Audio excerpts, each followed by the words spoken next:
Hello everyone, welcome back to our channel Abhyast academy. आज हम इस वीडियो लेक्चर में बात करने वाले हैं इंडियन आर्मी में फार्मा की वैकेंसी के बारे में। देखिए, अभी आपने लेटेस्ट देखा था, जो मैंने कुछ ही दिन पहले वीडियो अपलोड किया था, उसमें आपने देखा था असम राइफल्स की वैकेंसी आई हुई थी। अब आई हैं आपकी डिफेंस में ही सिपाही फार्मा में वैकेंसी। देखिए, 2 साल पहले इसका रिक्रूटमेंट हुआ था, उसके बाद ये सेकंड स्टेप है जब इसकी वैकेंसीज आई हैं। तो इंडियन आर्मी में जाने का बहुत से बच्चों का मन होता है और उनके लिए बहुत अच्छी अपॉर्चुनिटी यहाँ पे दी गई है। इसके बारे में हम डिटेल में जानेंगे। देखिए, ये इसकी ऑफिशियल वेबसाइट दी गई है। इसको हम थोड़ा सा जूम इन कर लेते हैं। नीचे जैसे ही स्क्रॉल करेंगे हमारे पास ये एक रैली नोटिफिकेशन देखने को मिलता है। यहाँ पे हम क्लिक करते हैं। रैली नोटिफिकेशन में हमारे पास बहुत से हेडक्वार्टर में वैकेंसीज आई हुई हैं सिपाही फार्मा में। यहाँ पे हम देखते हैं ZRO। देखिए, यहाँ पे दिया गया है आपका ZRO में। ये देखिए, यहाँ पे जालंधर में भी वैकेंसी आई हुई है आपकी सिपाही फार्मा में। आपका लखनऊ में भी आई हुई है। आपका हर एक स्टेट में, हर एक डिस्ट्रिक्ट में यहाँ पे वैकेंसी आई हुई है। तो यहाँ पे हम बात कर लेते हैं। देखिए, ZRO लखनऊ में जो फार्मासिस्ट की वैकेंसी आई है, क्योंकि यूपी के बच्चे हैं, यूपी के लिए जो हेडक्वार्टर है वो आपका लखनऊ है। तो यूपी और उत्तराखंड का जो डिटेल नोटिफिकेशन है वो इसमें दिया गया है। तो इसमें हम डिटेल में जाते हैं। यहाँ देखिए, जैसे ही हम डिटेल में क्लिक करते हैं हमारे पास ये एक नोटिफिकेशन खुल के आता है। इस नोटिफिकेशन में क्या दिया हुआ है इसके बारे में हम बात कर लेते हैं। ये देखिए, ये नोटिफिकेशन है जोनल रिक्रूटमेंट ऑफिस लखनऊ के लिए। Application invited for domicile of all district of Uttar Pradesh and Uttarakhand. जो भी हमारे उत्तर प्रदेश और उत्तराखंड के स्टूडेंट हैं जो इंडियन आर्मी ज्वाइन करना चाहते हैं एज अ फार्मासिस्ट, वो यहाँ पे अप्लाई कर सकते हैं। देखिए, ये रिक्रूटमेंट ईयर जो है, recruitment year 2023-24, the recruitment of सिपाही pharma will be carried out in 2 phase. अब यहाँ पे दिया गया है कि ये जो वैकेंसी है ये आपकी 2 फेज़ में कंप्लीट होनी है। पहला फेज़ जो है CBT फेज़ है, दूसरा आपका रिक्रूटमेंट रैली है। अब देखो, यहाँ पे इन्होंने अब चेंज कर दिया। पहले क्या था कि पहले आपका रैली करा ली जाती थी, उसके बाद आपका CBT एग्ज़ाम होता था। लेकिन अब क्या है, अब पैटर्न में चेंज हो गया है। अब पहले आपका ऑनलाइन कंप्यूटर बेस्ड एग्ज़ाम होगा, उसके बाद आपका रिक्रूटमेंट रैली होगी। यानी कि बहुत सारे बच्चे इसमें शॉर्टलिस्ट हो जाएंगे। जो एग्ज़ाम में क्वालिफाई करेगा उन्हीं को रैली में एडमिट कार्ड मिलेगा। अब देखिए, इसका भरना कैसे है इसके बारे में बात कर लेते हैं। तो ये इसकी ऑफिशियल वेबसाइट दी गई है, joinindianarmy.nic.in। यहाँ पे आपको जाना है, रजिस्ट्रेशन करना है। रजिस्ट्रेशन करने के बाद इसका फॉर्म फिल करना है। अब जो रजिस्ट्रेशन डेट रहने वाली है वो 16 फरवरी 2023 से आपकी स्टार्ट हो गई है और आपकी रजिस्ट्रेशन डेट 15 मार्च 2023 रहने वाली है। अब एग्जामिनेशन फ़ीस की बात कर लें तो हमारी एग्जामिनेशन फ़ीस रहने वाली है 250 रुपये।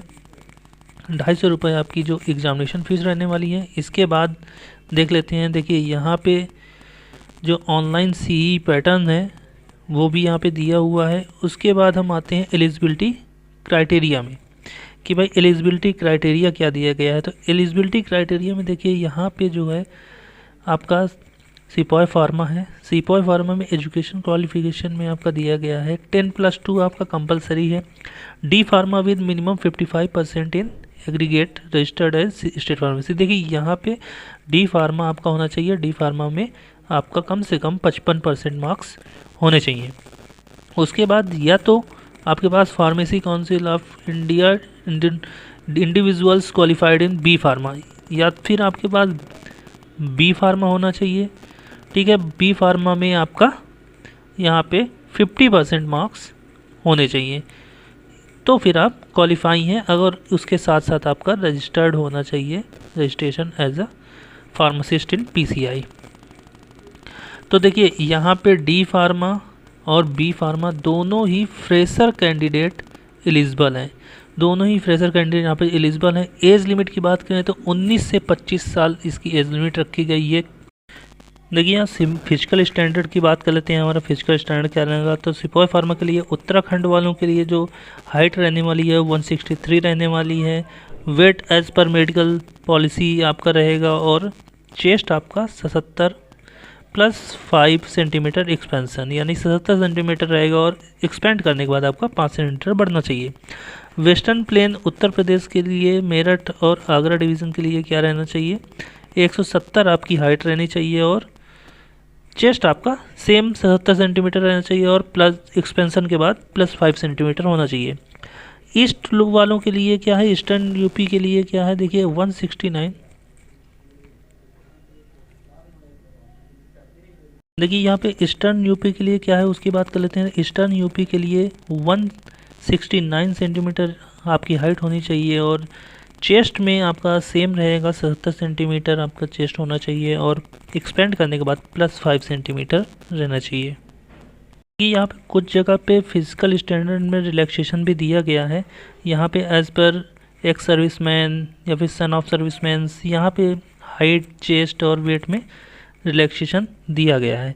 और नीचे बात करें तो स्पेशल फिजिकल स्टैंडर्ड में भी यहाँ पे आपको रिलैक्सेशन देखने को मिलेगा। यहाँ पे लद्दाख से हैं तो कितना आपकी हाइट होनी चाहिए, तो यहाँ पे अलग अलग टाइप से, अगर आप ट्राइबल्स हैं तो आपकी हाइट क्या होनी चाहिए, आपको कितना यहाँ पे वेटेज मिल सकता है, वो सारी चीज़ें यहाँ पे दी गई हैं। और देखिए नीचे भी हम स्क्रॉल करते हैं तो यहाँ पे कुछ अलग ही भी इंसेंटिव दिए गए हैं। जैसे कि आपका नंबर्स की बात करें तो यहाँ पे अगर आप स्पोर्ट्समैन हैं तो आपको कितने नंबर दिए जाएंगे एक्स्ट्रा, और आपका यहाँ पे अगर आप किसी सोल्जर्स के सन हैं तो आपको कितने नंबर एक्स्ट्रा दिए जा रहे हैं। और यहाँ पे देखिए अगर आपके पास कोई सर्टिफिकेट है तो उसके भी यहाँ पे नंबर अलग से दिए जा रहे हैं। कोई भी एनसीसी का कोई भी सर्टिफिकेट है ABC, तो उसके हिसाब से अलग अलग यहाँ पे नंबर दिए जाएंगे। अब हम बात कर लेते हैं कि यहाँ पे सीक्वेंस ऑफ रिक्रूटमेंट क्या रहने वाला है। तो पहले ही हम बात कर चुके हैं, फेज़ 1 में आपका ऑनलाइन एग्ज़ाम रहने वाला है। तो देखिए यहाँ पे सारे इंपॉर्टेंट इंस्ट्रक्शन दिए गए हैं जो भी आपको फॉलो करने हैं।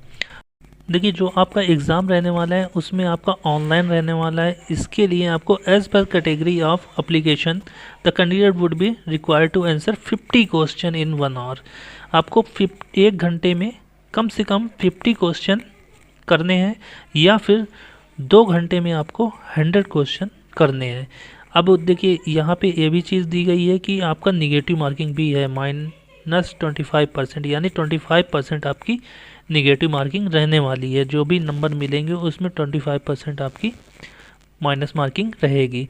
और देखिए फेज़ सेकंड की बात करते हैं तो फेज़ सेकंड में आपका जैसे ही आपका ये एग्ज़ाम कंप्लीट होगा उसके बाद आपका फेज़ सेकंड आएगा। फेज़ सेकंड में आपका यहाँ पे इसकी ऑफिशियल वेबसाइट में आपका एडमिट कार्ड भेज दिया जाएगा। एडमिट कार्ड को आपको प्रिंट करना है, प्रिंट करके लेके जाना है, फोटोग्राफ्स लेके जानी है, एजुकेशनल सर्टिफिकेट्स आपको सारे लेके जाने हैं। वहाँ पे आपके पास आपका डोमिसाइल भी होना चाहिए, caste certificate, religion certificate, school character certificate. कि रिक्रूटमेंट रैली जो होनी है उसमें क्या क्या आपका होना रहेगा, जो फिटनेस टेस्ट है उसमें क्या क्या रहेगा। तो 1.6 किलोमीटर की आपकी रनिंग रहेगी जो 5 मिनट और 45 सेकंड में कंप्लीट करनी रहेगी। पुलअप रहेंगे आपके जो आपको क्वालिफाई करना रहेगा। 9 फीट की डिश रहेगी जो आपको क्वालिफाई करना रहेगा। आपका जिग जैग बैलेंस रहेगा, ये भी आपको क्वालिफाई करना रहेगा। और आपका फिजिकल मेजरमेंट स्टैंडर्ड जो भी टेस्ट है वो रहेंगे, उसको भी आपको क्वालिफाई करना रहेगा। मेडिकल एग्जामिनेशन भी आपका होगा। इसमें और भी कुछ इंपॉर्टेंट इंस्ट्रक्शन दिए गए हैं, वो आप यहाँ से देख सकते हैं। इसकी PDF की लिंक मैं अपने डिस्क्रिप्शन बॉक्स में दे दूँगा। अगर कोई भी क्वेरीज आती हैं तो आप वहीं पे कमेंट करें, जितना भी मुझसे पॉसिबल होगा मैं आपकी हेल्प करूँगा।